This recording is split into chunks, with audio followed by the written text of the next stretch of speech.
Hello, everyone, and welcome to this episode of the Exponential Edge podcast. Today, we're going over a topic which is very personal to me and probably also to a lot of our viewers watching today, which is a personal roadmap of finance for high school, college, and students who are just entering the workforce. Our guest today is Matt Davis, CEO at Boston Harbor Wealth Advisors. Hey, Matt. How's it going today? It's going great. How are you? Thanks for having me.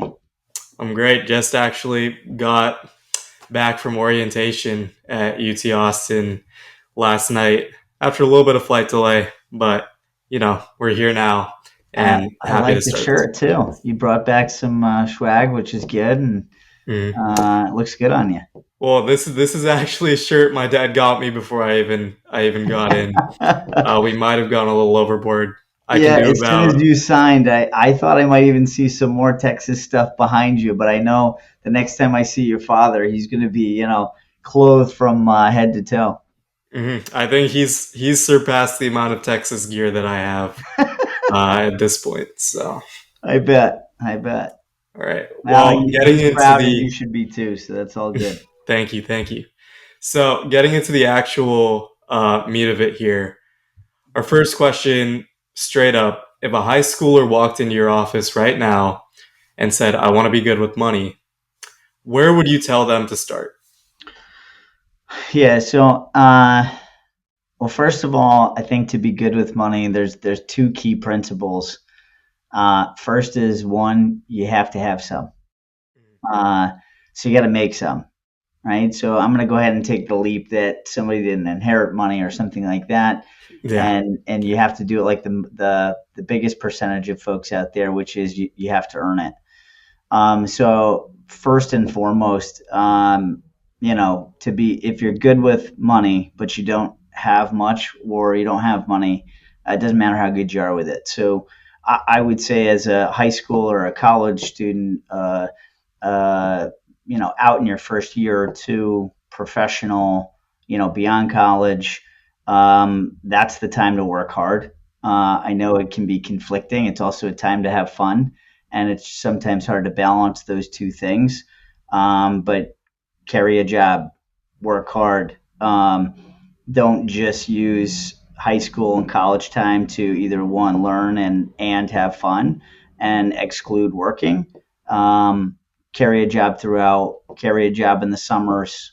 Yes, you can have fun either in the evenings while you work hard during the day, or in the day when you work hard in the evening. But you've got to put some dollars together. The way you put dollars together is by putting effort in, by working, by finding a job, by working hard, and getting in accumulation mode. So then the next thing is, if you're earning it, you've got to save some, right? Those are the Yeah. only two ways. So I see people, one, that don't work enough to have any money, and then two, I see people spend 100% of what they earn, and therefore, again, they can't be good with money. Even if they were good with money, they won't have accumulated any. So this savings is a piece, and set a simple target. Keep it simple. Don't overanalyze it when you're young. 20% of your earnings, you make $100, save 20. You make Yeah. $1,000, save 200. Keep it super simple. Pick a target on what you want to save and put away, and go make money. Work, put the effort in, drive earnings. If you drive earnings and you put some savings away, what's going to happen is you're going to have resources, and then you're going to kind of be forced into learning how to be good with the resources you have. Mhm. So first off, thanks for that. These are amazing insights. Also, because I'm not sure about all other high schools, but most of the high schools and high schoolers I've talked to, there's no personal finance classes in high school. There's no basic finance knowledge. So these might be things that a lot of high schoolers, if their parents haven't told them, they really don't know, right? And So most don't. And most don't. When we bring on clients, even younger clients might be in their 20s and 30s, and we ask them. We try to get an assessment of what's been their historical education in this space, and very little formal, if any. Um, and you're starting to see some college courses emerge, but really nothing at the high school level. At the college level, it needs to be sought after. And for whatever reason, and I'm not sure why this is the case, but just in our culture, people don't talk about finance all that much with one another. And I Yeah. think parents oftentimes don't instill some of the basic foundational building blocks, but in many instances, they didn't get them as well. And Mhm. so they feel as inadequate in that space. And I think part of the time they don't necessarily educate their children on those pieces because they themselves feel like they aren't where they may need to be in that space as well. But the problem with that is there's so many traps nowadays set up just to lure younger people in, whether it be afterpay services or like we'll talk about now, obviously multiple different credit cards, right? You go anywhere you go, if you go to Pizza Hut, they'll offer you a credit card. If you go to on the airlines, right, they'll Correct. offer you like Anywhere you 6,000 go, miles for anywhere free. you go today, if you need to consume anything today, you will be offered while you're standing there the ability to apply for a card to create a discount Yeah. for that particular transaction. And that transaction could be almost nothing in terms of overall cost. And yet the person behind the counter has been trained to say, would you like to sign up for a credit card, to take this $20 bill and turn it to an $18 bill and get a credit card and go through the process. And look, as people get some of those bigger ticket items, there can be a feeling of like, oh, that's great. I went to this clothing store, I bought a couple of shirts, and it was $100, and I get $20 off if I apply for a credit card. Oh, well, why not? If it takes two Yeah. seconds and I save $20, why not? And what happens is people create more and more and more of these items, and it becomes hard to organize. It becomes, you've got 5 store cards, 10 store cards, 15 different credit lines connected to these different places that you may do some level of business with, but now all of a sudden you're juggling paying off balances of these items, and how do you pay them versus just paying right there while you're sitting there in front of them. And so now it creates this organizational process that's required afterwards, which can actually trip you up. So it can create challenges to your consumer credit over time if you don't pay them and pay them on time. That can actually hurt you. It also starts to exacerbate the situation where you have lots of different lines, and now all of a sudden you start to look not as attractive to Mhm. folks in the future when you want to make bigger purchases, vehicles, electronics, or certain things that might require sort of this longer term payment schedule. And people start to assess your credit and start to look at some of these decisions you made while you got roped in to these decisions with all sorts of different companies. Like you said, the pizza store. I mean, I can think of my local town, and in the center of town, there's a handful of different stores, and I can already think of half of them. I know every time I'm in there, they're like, "Hey, you just apply for a credit card or a store card or all these other things." Mhm. And my first reaction Yeah. always is no. And what I would encourage people to do is to consider having one or two or three at most, but Mhm. ideally one or Yep. two financial institutions that are credible institutions that you do your banking business with to some degree. They may offer you a credit card that provides benefits. So every time you go somewhere, anywhere, there is some benefit that's accumulating, but it's this consolidated accumulating that you're creating it in, this one incubator. And by having one or two relationships, and it keeps you organized, it's easier to maintain over time. You can accumulate benefits and rewards, right? Some of them might not seem as tangible as walking to a counter and getting 20% off, but they can accumulate rewards, material rewards for you over time, but it also creates this history for you that will seem Yep. organized, concise, consistent. And so, as these bigger items in the future may need to do, people look at your credit rating and they'll look at you, essentially your credit and financial behavior, and go, hey, this person's organized with how they manage things. Great. So really, it's just 1 to 2 credit cards is all you need. Try and stick lower than the limit, and organize your credit score and your financials that way. So, going back to the actual students, right? Say a student's working, we always hear spend less than you earn, right? But say a student's making $200 a month, right? That's not much, right? Doesn't sound like a So lot. how is a student supposed to spend less than they earn when they're not Yeah, making much? yeah. I would say, regardless, and I will be candid with you. I see people making 200,000 that say they can't save. Wow. Really? 200,000. I see people actually make more who say they Yeah. can't save. And I Okay. will tell you, they are most likely the student who made 200 and said they can't save. Yeah. Because when they made So it 300, they carries couldn't over save. pretty When much. they made 400, they couldn't save. When they made 500. So their mindset was always, I need to consume at this level. I need, or I am entitled to. And we'll talk a little bit about those concepts later Hmm. on. But Yeah. there's those need and want and entitlement that say, I need to do this. Well, there's, you know, food, shelter, transportation, right? And not at the highest caliber of any of those. But Yeah. initially, you got to check those basic boxes. Once you've checked those basic boxes, the next thing should be savings, and then after those, it should be consumption of other items.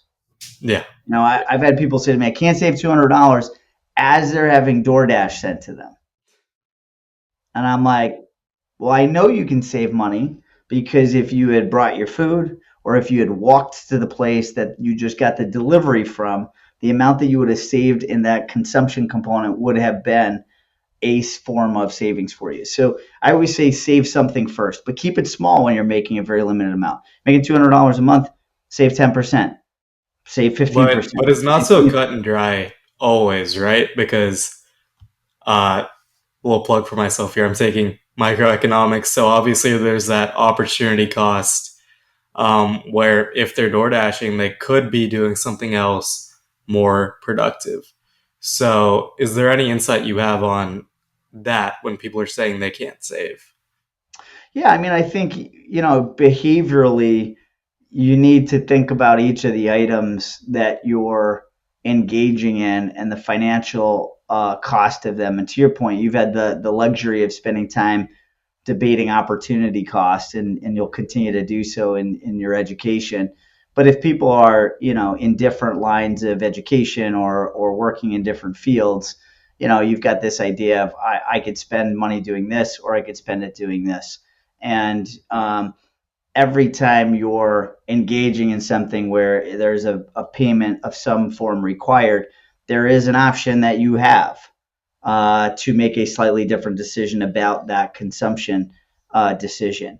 And so, one, I think that that's important, is understanding that you're at a inflection point. Most people don't. They Mhm. just behave. They just go, "What's the most convenient, easiest thing?" And they just make a decision based on that. And you want to think, hey, wait a minute, I'm at an inflection point and I could save more money, make more money, and I could still get what I technically need still Mhm. by making this decision. So I think, understanding that there's inflection points for opportunity cost that go on all day long, and Yeah. understanding that you're Yeah. seeing them. Don't just walk by and ignore them.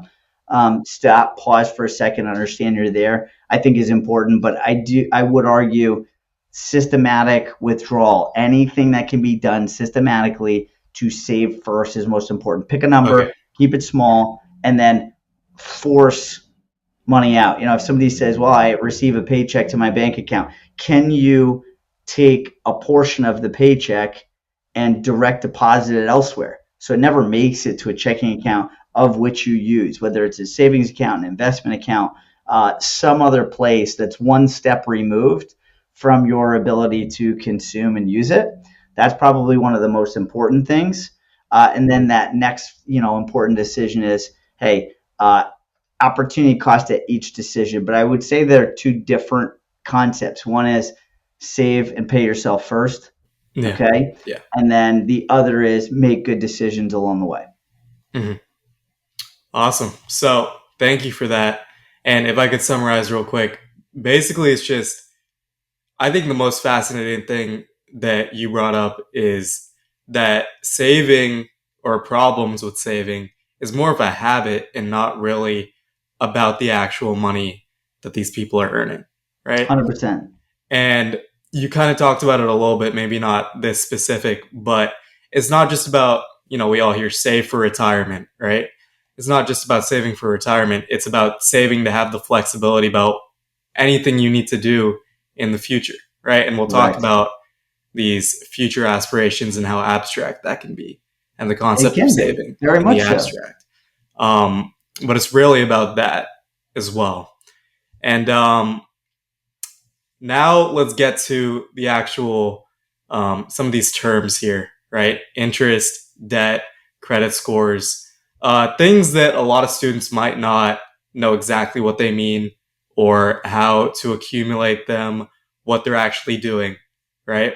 So, how, in your mind, how did you build up your credit score, right? And what is your advice to students building up their own credit score, their credit history, and working with interest in debt, right? Yep.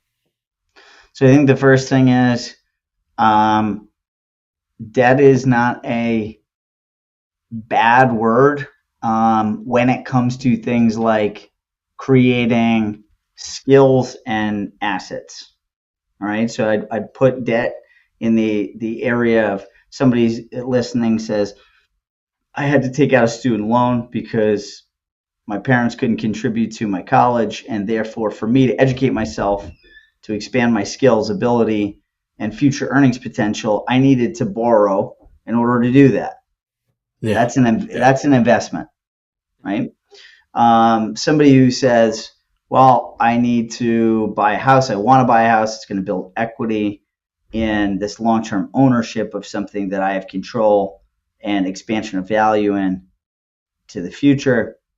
Again, good debt. Everything else, assume, is pretty much bad debt, right? It's a future obligation to pay. That's going to be a strain on your cash flow. It's going to be a strain on you financially, and somebody else is creating not just your repayment, but earnings on that repayment for having fronted you the resource for you to consume something in the shorter term.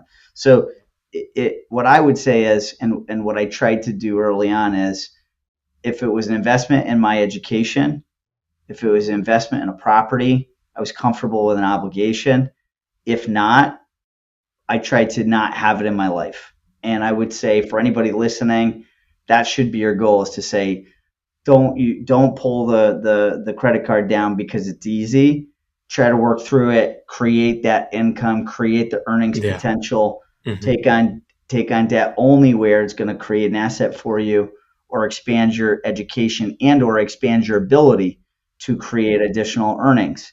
If somebody said to me, "Well, Matt, I needed to buy a car, and the most prudent thing financially was to buy a used car on a loan and stretch out the loan so I could minimize my payments. And that vehicle got me to my job, of which was a better job than what I could get without the vehicle. And there was Yeah. Yeah. substantial earnings potential differential that I could then save." I'm like, that's a great investment then. That's a good decision. But I'd say a lot of times people, they're making decisions beyond just those couple of examples. And those examples, home, education, transportation, those pieces. Once you have those satisfied, that's where you really need to potentially have debt. Other than that, it's going to be bad debt. It just kind of is Yeah. what it is. Going to go in this big bucket of don't have it, because if you have it, somebody else is generating earnings off of your need to purchase something today and pay on it later. Um, that will, if you follow that will help drive your credit score, which I'll put in parentheses. But also think about it, a credit score is just, If I could stop you real quick before we get to the other terms, um, this is also a learning experience for me, which is why I'm so happy to do this podcast. And one of Mhm. the things I've heard, um, very commonly, is this term called revolving debt, right? And I don't know exactly what it is, but I've heard it's one of the biggest traps or biggest problems that youth or young people face in finance, right? So if you'd be able to go over what that term means, Yeah, and I then think after, about it as something that doesn't have a term. It's something that doesn't have an end date established with a payment schedule aligned with it, right? So go back to the car example. If somebody buys a used vehicle for $30,000 and says, I need to get from point A to point B, and I have that on a loan for 5 years, they're going to get a very defined payoff schedule. They're going to pay some interest, but they're going to have a defined date at which this is going to come to a conclusion, right? And you're going to have the vehicle you need. In the scenario where I sort of fund my lifestyle when I'm not making as much money because I feel I need certain things, I feel entitled to certain things, whatever it might be, and you over extend your lifestyle beyond what you're bringing in, you're going to put debt onto, credit card is the easiest sort of revolving debt you can give an example of, where there's a interest rate that's very high that you're going to pay on any balance that is maintained. You don't have to pay it off every month. If anything, you're benefiting the company by not doing that because they're going to continue to charge interest on a balance. And there's a minimum payment that is required on a monthly basis just to be in good standing with the company. Now, that minimum payment is not a scheduled payment to have this taken care of. Revolving means you can put more on it in the next month, and you and can that's kind of the just problem, get right? into this cycle of, well, I can add more to it next month, and then my minimum changes. Then I add next month, and minimums change. So I would be trying to separate things like I have a debit card where I have connected to my bank account, and then I have a credit card, and that gets paid off every month, and I only use it essentially to create points. And I need to make sure that what's in my checking account has enough to pay off what is in my credit card account each month. And it's one card of each, it's one payment. It's very simple. I use my credit card, and then at the end of the month, that gets paid off by my checking account. And I don't behave and use it as revolving, even though it can be revolving. Yeah, And that's yeah, part of the challenge in mhm, and of itself is companies will often be very comfortable to have this revolving circular thing where I pay off some and I add more to it. I pay off some, I add more to it. I have a minimum, I pay the minimum this month, then I added more onto it because I needed to, and then I don't pay that off, and then there's a minimum payment, and it's just this trap that I'm mhm, in yeah, perpetuity where, look, Visa, MasterCard, Chase, Bank of America, I mean, these companies are big, strong companies for a reason. They're collecting a lot of earnings, unfortunately, off the interest that they charge us. mhm, yeah. So sorry for that interruption, but really appreciate you going over that because that's something that I think it's pretty important to me to understand, but I also think it's a great thing for all of our viewers to understand. So credit scores, if you're able to pick up with Yeah, that. and I can hit on that real quickly. Just think about Mhm. credit score as your financial history on paper.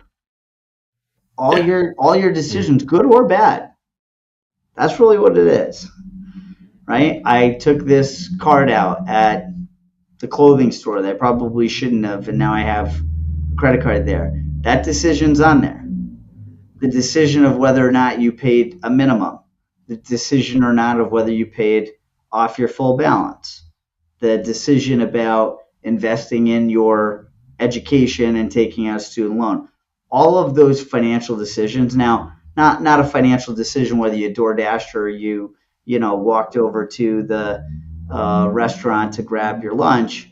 That won't be on there. But if you put it on your card and you didn't pay it off because you couldn't afford the DoorDash, even though you spent money on the DoorDash, is will be on there. So Yeah. it is this compilation of decisions you make financially, and it's your financial history and roadmap that you're creating, because anytime you're engaging in working with these financial institutions, regardless whether they're connected to a store or whatever it might be, you are creating a footprint, and Yeah. that footprint Yeah. will be utilized in the future if and when you need, which you will very likely, need Mhm. to borrow something to make an investment, whether it's I want to buy a property or a house, or I want to get a loan for a small business. I've got a great business idea and I need the SBA, the Small Business Administration, to provide a loan.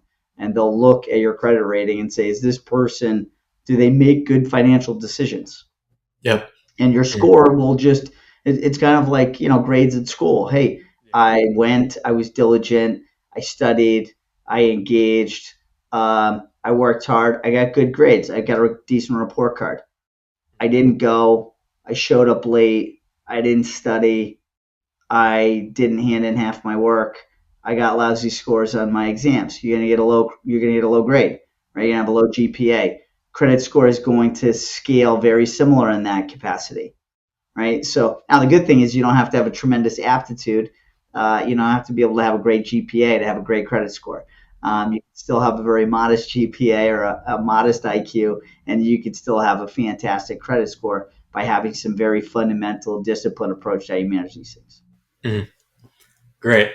Thank you for that. And this next question is actually one of the ones that I'm the most excited for because it's the first time I've done anything like this in all my podcast episodes.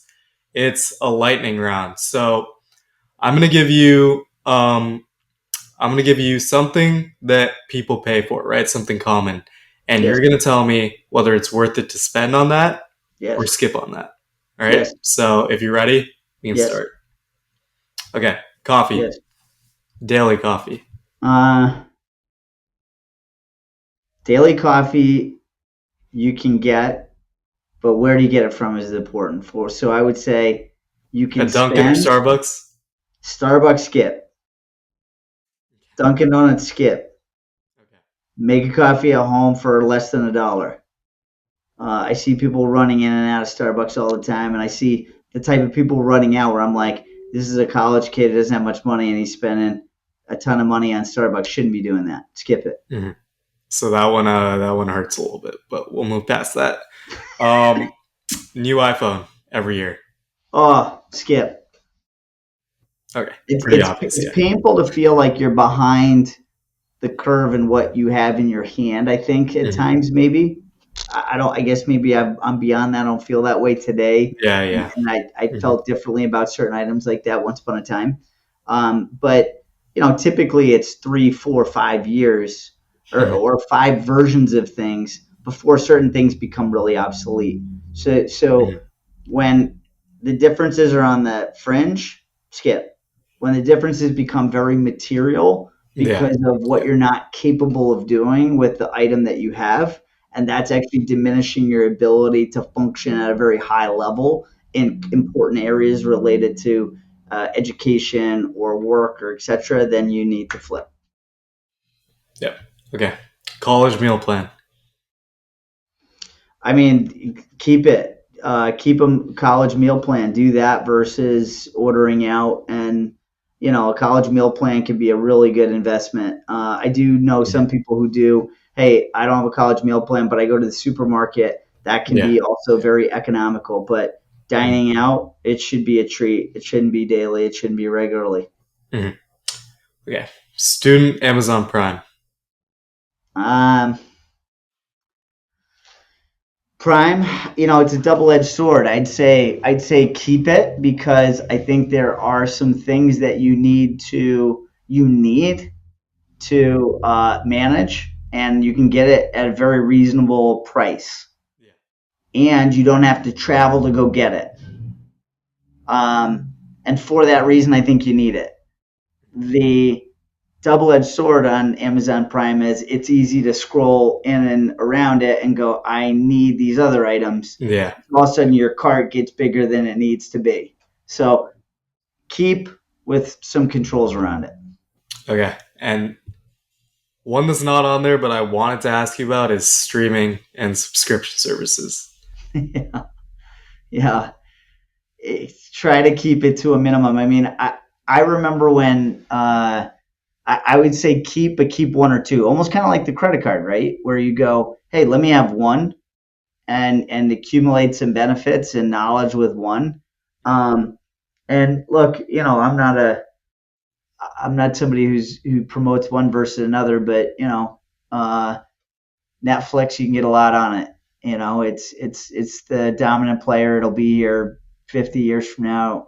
Not all the other ones will, and there'll be consolidation in the streaming world for sure. You've already started to see it with Disney Plus picking up Hulu and ESPN and some of the other things that they picked up along the way. So you're going to see consolidation in that space. But I mean, all of them advertise. All of them are like these services are cheaper than cable. The problem is if you cut your cable and then subscribe to everything, I can pretty much guarantee that your bill is going to be actually more than it was when Yeah. you had cable. Yeah. So if you're going to cut to save money, leverage one, maybe two, where you can get the things that you really need and want to engage in and that function really well for you, but stay away from 10 different ones. And if that you feel like, well, I'm missing out on one show because I don't have Hulu, it's like, okay, well, Mm. it is what it is. You can't have everything. And honestly, if you have those one or two, you could really just use a VPN and a free VPN, right? And see those other shows. So Correct. last one here is investing in crypto. Yeah. Um, this is a hard one, and with the line of work I'm in, I always need to carry sort of somewhat of a fine line on it. I think it's here to stay. Yeah. Yeah. I think this administration's kind of pulled it forward a bit into the light. I also think with the addition of Bitcoin ETFs to securities that can be purchased, um, uh, Ethereum ETFs. Uh, you look at companies like Robinhood and others where you can buy directly, or Coinbase, you can buy them directly, and you'll get see more of that mainstream in some of your big custodians that are your traditional investment companies of stocks, bonds, ETFs, mutual funds, etc., that are offering the ability to purchase um, cryptocurrency. That said, there's such tremendous amount of risk, volatility, pump and dump schemes in there that again, similar to keeping Amazon Prime and saying, hey, look, use it for what you really need it for, but really watch yourself from getting too far out over your skis with what you put in your cart. I think crypto is very similar. I think I see more people get whipsawed and hurt in that space than I do see people have success in it. So I think if it was a very binary decision, I'd say don't keep it. But if you can keep it in the sense where you can keep some control and use it as an asset class within your overall portfolio with other assets that you hold that are more traditional assets, that can be a smart way to approach it. All right. Great. Thank you for being the first ever Exponential Edge podcast guest to go through a lightning round. Um, I Nice. love that. I Yeah, definitely happy am to do planning on it. doing it again. So, Excellent. okay. Moving on to the rest of the questions. How should students think about big financial firsts, right? Like getting their first paycheck Yeah. or handling their first student loan refund check? So, I've gone through these personally, and I've watched a lot of people go through them personally, and I try to think about what decision did they make, and was it a good decision or a bad decision, and how did that impact their future decisions? And I think they do. So, I'm a big believer in celebrate wins, celebrate milestones, but do so appropriately. So you want to appreciate and acknowledge, but you don't want to at the same time overdo it. So you get your first big paycheck and you say, hey, I want to circle up with a couple of friends and I want to go out to dinner, and I pick up a round of apps for everybody, and then everybody pays their own meal. Uh, Great, I think that's great. Encourage going out, having time with friends, celebrating a little bit. Hey, I had my first earnings. This is great, and then putting that money away and being responsible with the decision that you're making. Versus, I've seen people have that big win and they're like, let's go on a trip. It's on me. We're all going. I'm going to blow every dollar in what I just took in. And then I'll start behaving better the next dollar I bring in. Yeah. And Mhm. what I find is all it does is create this like muscle memory of just making bad over excessive decisions when these wins come in. So acknowledge them, appreciate them. I would say a small appropriate celebration, um, and then I would not overdo it. Mhm. And it's funny because in India, it's not even a question, right? It's not like, oh, you got your first paycheck. It's, oh, you're starting earning money.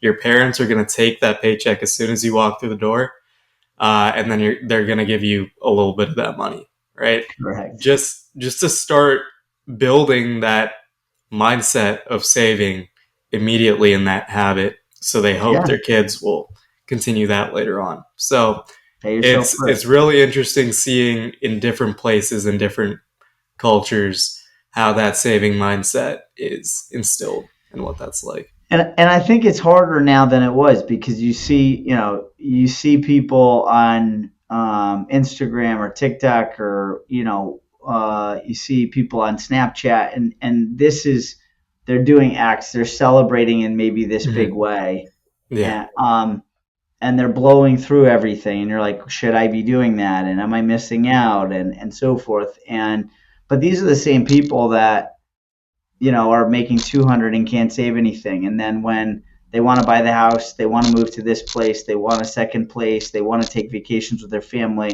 their children need additional support and resources in school. They can't afford to do any of these things. yeah, There's no there's no ability because there's always this need to consume at the maximum level on the day-to-day things, as opposed to be able to put resources into these fundamental importances that are going to come into their life throughout. So again, celebrate, acknowledge a little bit, enjoy it, right? And that's okay. Do a little bit that, and then put the rest away. And also acknowledge that, hey, this is one step. I mean, this isn't lifetime victory, right? This is a step you should have gotten to. And so it's okay to, yeah, acknowledge the importance of something, but also then say, hey, I was supposed to do this, right? yeah. So, Mhm. it's like kind of graduating from something. You want to celebrate the graduation, but look, graduating high school, graduating college, like, should it really be that big of a touchdown Yeah, against the yeah. fact that we got through this finish line, Mhm. right? We kind of aged through it, and a bunch of steps in the right direction kind of got us through it. But getting through that, I don't know how big of a All the celebration we can people make at that. the grad party saying congratulations just reminds me of exactly that. Hmm. Yep. Yeah. So in your mind, what's one habit that high school and college students can build right now that'll make their future selves thank them at, say, the age of 30, right? Yeah. I think finding some things that you're passionate about that you're willing and want to work hard on. Um, one of when you're younger, you have strength, you have time, you don't have a lot of commitments, and I see a lot of people not passionate about what they're doing, so they don't lean in hard, and they don't have a tremendous amount of earnings potential in the future, and they're not doing something they care about all that much. So you feel like passion is definitely the most important thing when it comes to your career.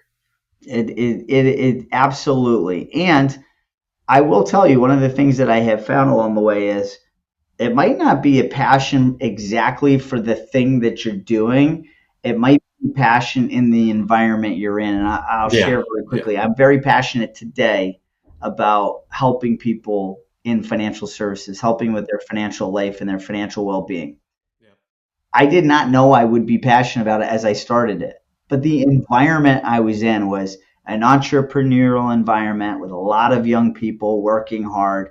There was a lot of upside career wise. You could help people. So the things that you could get from what it was the craft that you were honing, I really loved.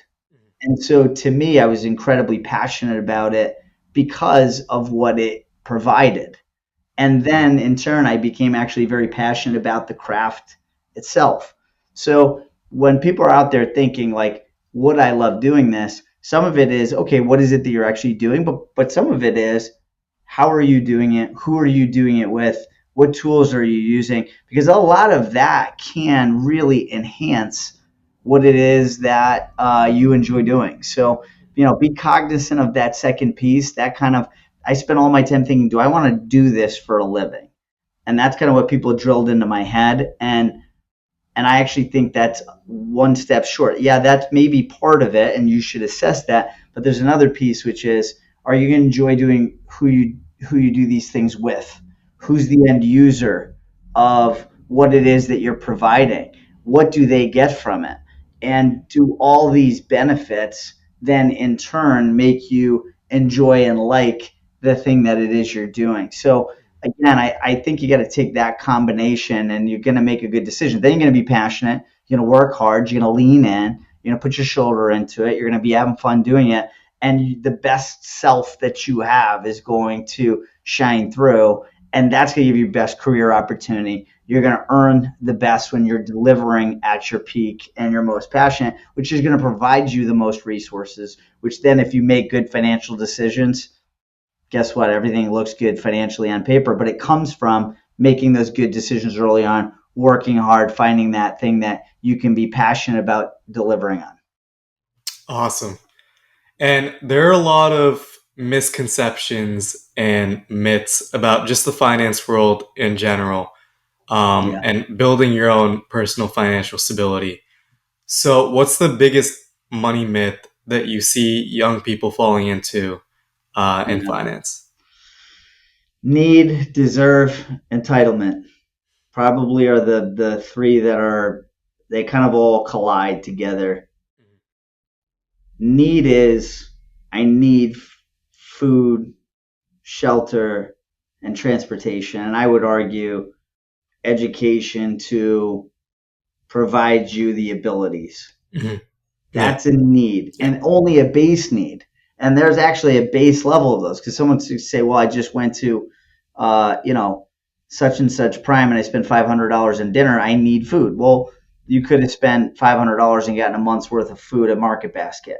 So I would say that the base need, people conflate need too much. I need this. You don't actually need it. And you got to get to the base of truly what you need. And that money should be spent on the true needs. And then you don't need to spend on the other needs. You can when you can afford to.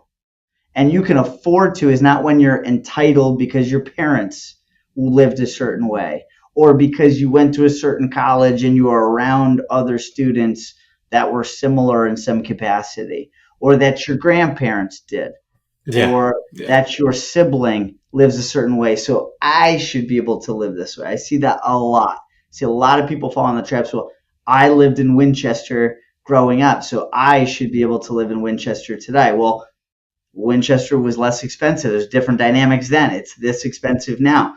Your your finances don't align with you living there the way you want to and still being able to Cambridge. do all the Cambridge things is a you need to prime do. example. What'd Cambridge you say? is Cambridge is a prime example of that. Yeah, Cambridge uh, has evolved tremendously, right? So I've lived there all the time. I should be able to live here all the time. No, it's you. You earn the ability to stay there, maintain it, even if it evolves around you, based on what you do, what you create, what you deliver on, yeah, right? mhm, Now, somebody says, well, I inherited X. Well, that's different. Somebody gave you something, and you may have the affordability to do these things. But I see way too much I need when I don't really need. Okay. I deserve when we don't deserve anything. And to the third thing, which is I'm entitled to, even though I am not really entitled to those things. That's not the yeah, system that we yeah. are in. Mhm. Um, and so I think that's probably the thing I see most people. Um, it slows them down. They spend money on wasteful things because they think they need them or should have them. They don't work hard because they don't believe they necessarily have to. Because again, there's this belief that somehow things will work out for them fine based on these other things that actually are irrelevant.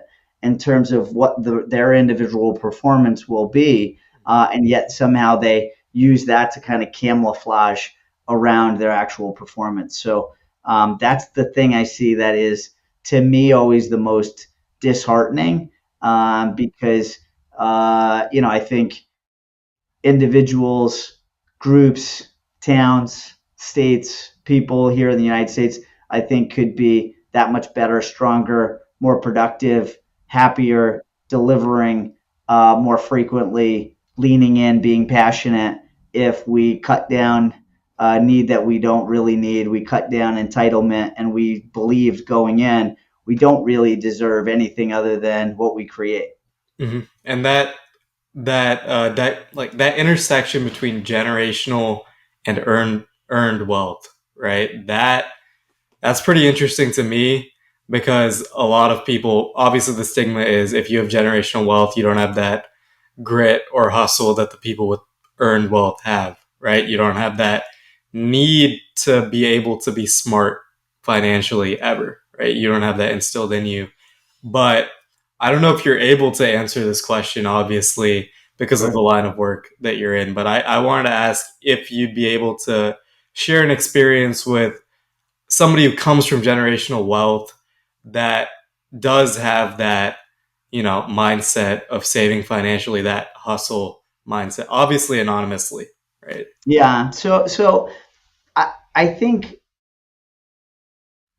there's um it's not always as some people will make things out to be. So I think people who say so and so inherited and their father or their grandfather did a lot, Yeah. that means they had it easy and they haven't had to perform and they're still going to be productive. And maybe they're lazy and they don't have the grit. Look, I think that's a stigma out there, probably for a reason because it exists. Yeah. And that's true. It does exist. But I have spent time with very talented people who came from talented people who had to build it themselves. And the next generation didn't need to build themselves, but they were able to expand on it, find passion, work hard. And a lot of it was because they saw it done, they got to witness it, and I think because they could witness it, they followed suit. So you have some people, I think, at the fork in the road go, hey, I've got everything given to me, I can be lazy. Yeah. And Yeah. there's going to be many people that will naturally do that. But there's plenty of other people that have the intestinal fortitude to say, I actually don't want to fail the people in front of me. They've been successful. And so, if anything, I have to work harder to prove myself to those individuals. So, um, I tend to be, I'm not from a tremendous amount. And so I appreciate what my parents were able to do for me in terms of food and shelter, transportation, and education to give me an opportunity to go achieve with what I put forward. Um, but having seen people have those pieces plus a whole hell of a lot more, I've seen some be very wasteful with it.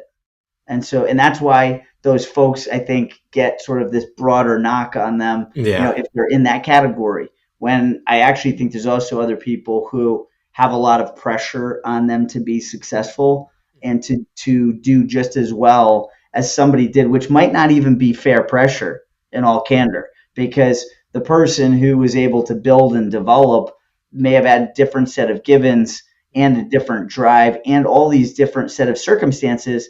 Sometimes you work hard, but timing matters, and a little bit of luck, and you can create your own luck. But you create it by being at the right place at the right time, working hard, and all these other things. But you still need the ball to bounce your way a few different times, a few different ways for exceptionalism to happen, even beyond certain levels of success. So I think sometimes people will have pressures on them after those things have happened within families where it's hard to recreate that, Yeah. and people spend their whole life trying. So Mhm. I think there's sometimes unfair pressure, probably also some unfair categorization of folks in that arena. And again, I don't personally fall into that arena, but I've seen both sides of it. So, I think it's nice to be able to create that, but it is a double-edged sword when you're able to create generational wealth. Is it is difficult when people have the base needs taken care of and even more needs beyond that. It is hard to create some of that hunger that exists. Uh, Now, conversely, if people don't have the things I just shared, if you don't have a baseline, food, transportation, shelter, education, you have some of those bases, you strip out the what people need to be successful, and then no matter how hard people work, they're working an uphill battle that may not be Yeah. achievable. Yeah. So that needs to be at least assessed. So when sometimes people say, well, so and so failed and they were unsuccessful, it's also, well, they may have had a set of givens that others weren't working with or working against, in which the deck of cards were very, very different. Mhm. And it's super interesting. Definitely could be honestly a whole podcast episode on its I would own, but agree I'm with you. I'm glad I'm glad we talked about that, even though it wasn't on the topics for today. Yeah, Really interesting. absolutely. I agree with you completely. Mhm. So, how do you recommend balancing social spending with financial goals when you're on a tight student budget, right? Yeah, I mean, I think it goes back to the discipline of put a little away. Mhm. Um, Put a little away first, have fun with the rest. Yeah. And that's okay, right? When you're young, it's like, it's funny. My daughter tries to spend every dollar she has. My son is this huge saver. I'm Yeah. trying to pull them both into the middle, Mhm. right? He doesn't want to spend anything, and it's Mhm. okay. He's young, right? I'm providing food, shelter, transportation, education, all those things, Mhm. right? And he doesn't have other responsibilities. Yeah. So it's okay to develop the habit to save and Mhm. then spend the rest and have fun.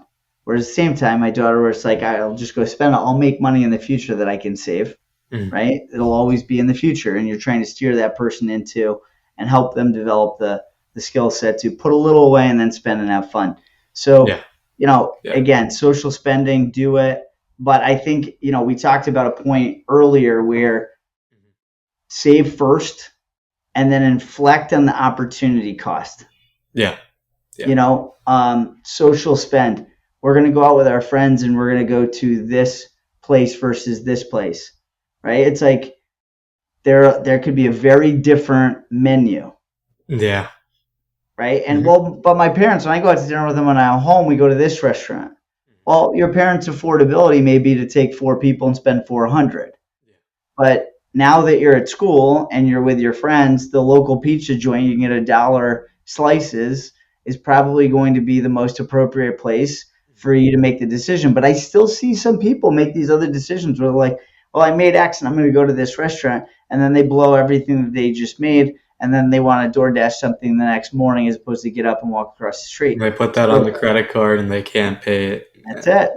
Yeah. That's But it. the thing I really wanted to ask you is obviously future savings, big thing, everyone should do it. But when there's not a tangible vision for what you're actually saving for in the future, right? It's so abstract. How how would you advise people to keep that motivation to save for the future when there's so many things they could spend it on right now? Yeah.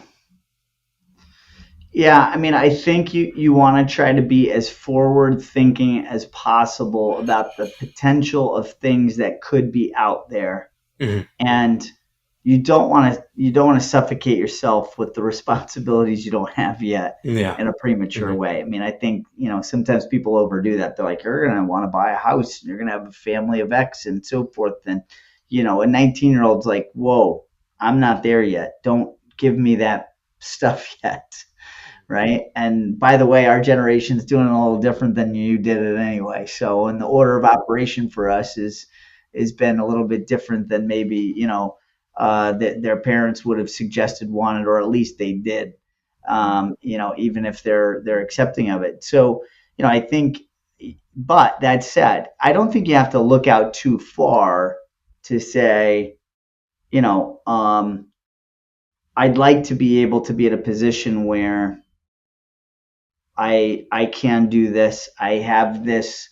These things become easier for me here, here, and here, right?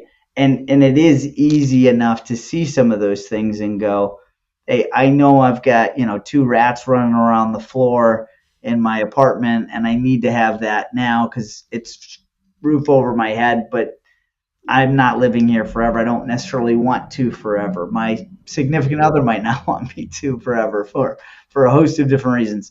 So it's easy enough to see just a little out there where the way you live, the way you're able to spend time and money, that you can envision some things are more expensive in the near term, that you'd like to be more expensive than they are. I remember my first car was a Toyota Tercel. I ran it until it had 275,000 miles. It was a 4-speed manual. It rolled up the window. I did this to somebody else the other day. They didn't understand what that was. I'm like, we Yeah. had to roll the Mhm. windows up and down. And they're like, wait, what? Like, they didn't understand that concept. I'm like, this thing was as low budget as it gets. Been in a couple of car accidents. I mean, this thing barely got you from point A to point B. So it was easy for me to see on the backside of this thing finally dying. It would be nice if I have some of the resources that I can put together to have something that feels more comfortable, that is easier to deal with, that has less problems, that seems appropriate, that I feel better about. Like And so there's going to less be, repairs that compound over time that eventually cost more than a new car, right? yeah, then you have, because if you haven't put money aside when those things come up, so be as forward thinking as you can about those. When you say, "Well, should I save?" Think about some of those things that could exist in the future and go, "I need to save for them." I don't know what they are exactly yet. I don't have a picture of it, but I know they exist. I know there's going to be financial requirements, and I know I'm going to need to be making more in the future in order to deal with them. So I'm going to work hard and be passionate now, show up early, stay late, try to earn as much as I can. But I also got to save because I got to have a pot there that I Yeah. can draw on to make these things happen. Mhm. Awesome. So now another question. Haven't really asked this type of question before, but I'm gonna give you a sentence. If you could finish that sentence any way you see fit, that'd be great. The most underrated financial superpower a young person can build is. Um, I think it is your ability to have strength and outwork others. I think you're able to put more energy in. You have better technical understanding of things than people older than you do. You have less requirements and commitments. So it's like the energy and the excitement that you can put into something as a 17-year-old, 19-year-old, 22-year-old, 25-year-old is just different than what a 45-year-old can do. Mhm. And Yeah. those things will be differentiators. So make them be differentiators. Anytime I see somebody not allowing those to be differentiators for ourselves, I'm like, you're acting like a 45-year-old at 17. You shouldn't be. Because that 45-year-old used to have energy, be on the cutting edge of technology, able to commit, were fully leaned in, didn't have all these other commitments and requirements, Yeah. right? So Yeah. don't behave like them now, behave like them 20 years ago, 25 years Mhm. ago, and lean in. That's super interesting.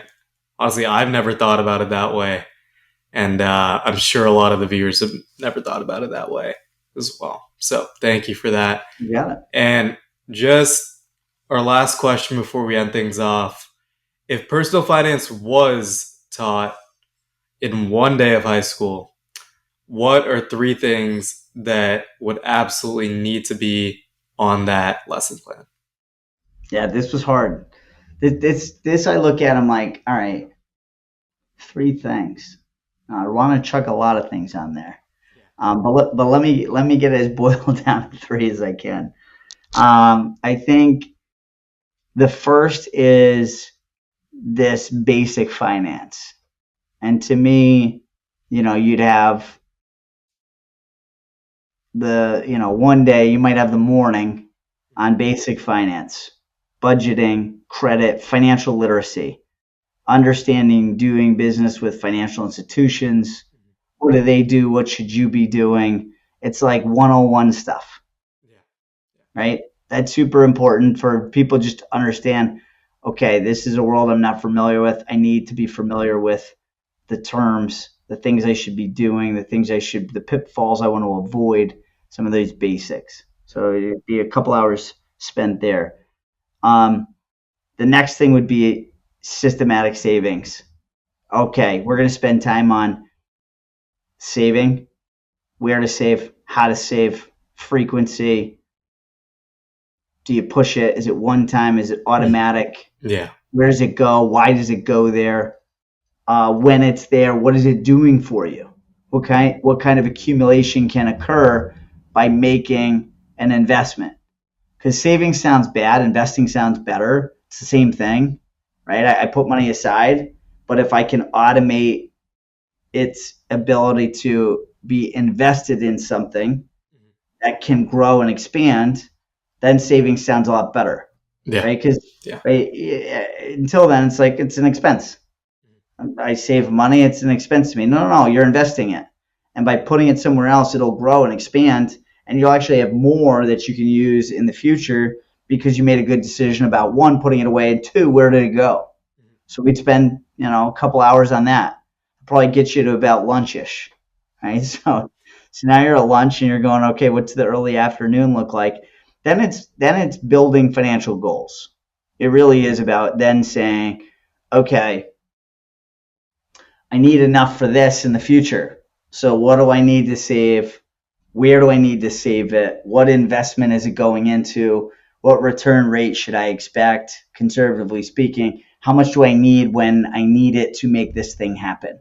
So then you start building these like bogeys out there, right? Where you go, hey, I want to be able to make an investment like this potentially here and potentially this one. It doesn't have to be perfect. It's like set some goals. You could modify those goals. You could change them in the future. But this concept and idea of set a goal, have multiple, and then how do you target each of those, right? So that would be the early afternoon, okay? And then like the extracurricular, so those were 3, 4, which I actually think is super important, and maybe I'd have this first, but maybe it goes last. Because I think if you do it first, you get people excited to focus on the first 3 classes. Yeah. So kind of begin with the end in mind. But I think career management super duper important. And I think there's a lot of people out there who make decisions and then their financial situation is dictated by all these other decisions that they've made. Mm. Yeah.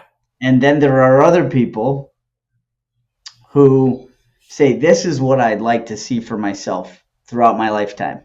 Mm. This is how I'd like to be able to live. These are the things I'd like to be able to do at work and outside of work, personally and professionally.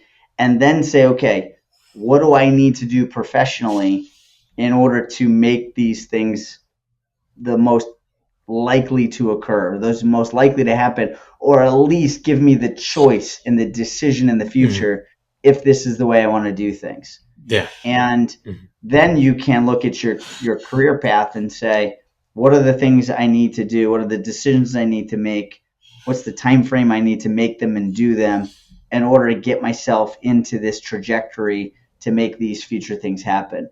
But I think more people should be conscious of that. Now, there are plenty of other people that say, hey, I love teaching, I love whatever it might be, and because I love this, I'm going to educate myself, I'm going to do this, and then I'm going to let the chips fall where they may financially. Yeah. Although I'd still even argue in there is additional education they can do. They could then teach summer school. They could then become principals and supervisors, and they could lead teams, and they could do these other things professionally that would drive income opportunity and would change longer term outcomes. So I think every career, I think every business, I think every sector has the opportunity for people to go, okay, what do I want for myself? What am I passionate about? I've got this thing that I'm passionate about here that I would lean in and have fun doing. But I also need to set some goals and some targets, and that will actually drive me professionally at some of these next steps. Um, and not enough people think that way. And not enough people are realizing they're not making a conscious decision one way or another. And I'm okay with people saying, I'm consciously going to do X and then whatever happens financially happens, as long as they're consciously making that decision. But I think most people kind of move through life without actually consciously making that decision. I think everyone should be at that inflection point. So if I had people for a day, I'd be spending a couple hours with them focused on that piece. Be intentional. Matt, I gotta say that last idea is one of the most inspirational things for the demographic of viewers that I have for my podcast. That idea of passion trumps just the mindset of pure earning potential, because you can get that earning potential if you plan based on your passion. Yes, That's amazing. Thank you.